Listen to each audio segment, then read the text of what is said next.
basta napakagandang makinarya po ito, no, para magagamit po ng ating mga kababayan dito sa Cavite, no. Isang napaka-high-tech po, no, na mga gamit. Grabe, oh.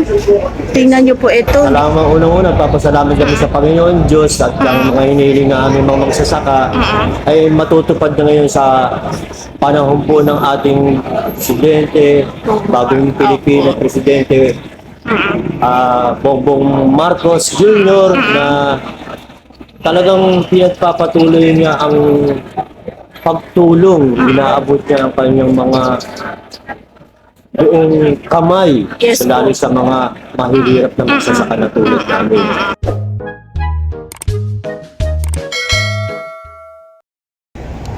So guys, ito po yung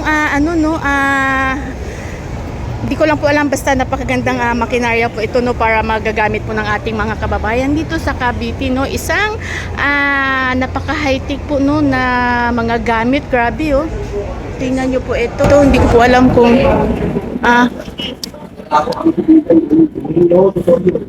so ito po, no, yung mga ayan, grabe, bagong Pilipinas, no, Department of Agriculture, Calabarzon.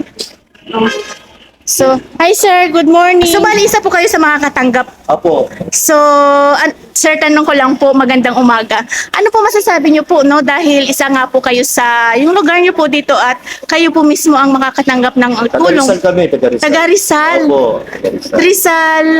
Pinanguno Rizal. So, kasama po kayo sa mabibigyan, Opo, hindi? ng Combine Harvest. Talaga kayo nandito po kayo. So, hindi lang pala taga Cavite, pati ang taga Rizal makakatanggap. Cavite, lahat po sa Calabarzon ata mabibigyan. Wow, Yung mga so, taga-Quezon, oo. taga-PCA, lahat po.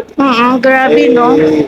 Salamat unang-una, papasalamat kami sa Panginoon Diyos at ang mga hinihiling na aming mga magsasaka ay matutupad na ngayon sa panahon po ng ating presidente, bagong Pilipino presidente, Bongbong Marcos Jr. na talagang pinagpapatuloy niya ang pagtulong, inaabot niya ang kanyang mga buong kamay, Yes, lalo sa mga mahihirap na magsasaka na tulad namin. Kaya sa buong Department of Agriculture, sa pamumuno ng Secretary, Video, no? So, yun. sa aming Provincial Agriculture Office na pinamuno ng Dr. Bonita, Reynaldo Bonita, at sa aming Municipal Agriculture Office na pinamumunuan naman ng Doc Erwin Jestro. Yun, no? Maraming salamat po sa Pangulong Bongbong Marcos Jr. na nasa katuparan din ang matagal na kahilingan ng mga taga-Binangonan para sa makabagong pagsasaka sa bagong Pilipinas. So sir, dahil nga po sa nakita nyo na pamamalakad ng ating Pangulo. Sana po ay ma-extend kasi ang 6 na taon niya parang napaka-iksi lang, hindi Opo. na makukumpleto lahat ang kanyang Opo. magagawa. Yes Kaya sana parang tayong Estados Unidos na pwedeng 2 term, hanggang 2 term Opo, pwede. para talaga. Kaya nga, sinabi ko, conforme sa batas yan. Kung may batas tayo katulad sa Estados Unidos, Opo. ma-extend siya. Kung siya ipipiliin para nasa tao. Yun lang po, Ayan. maraming salamat. Thank you very much, sir.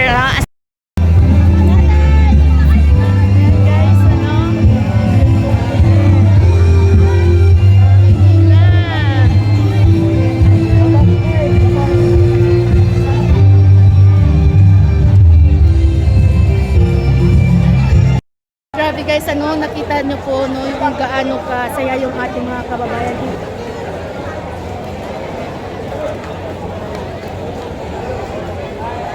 Dami nila.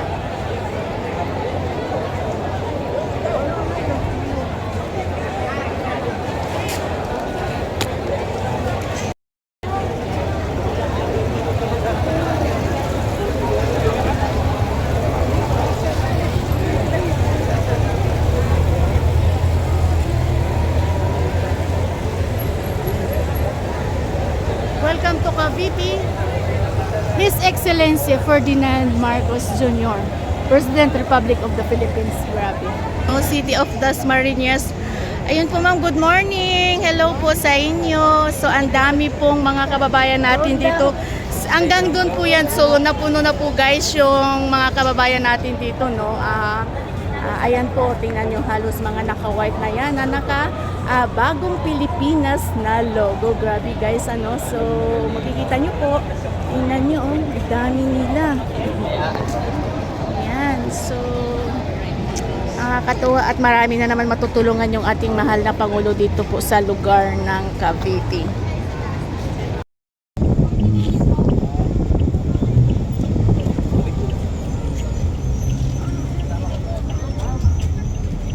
Hanap ka dyan malusutan.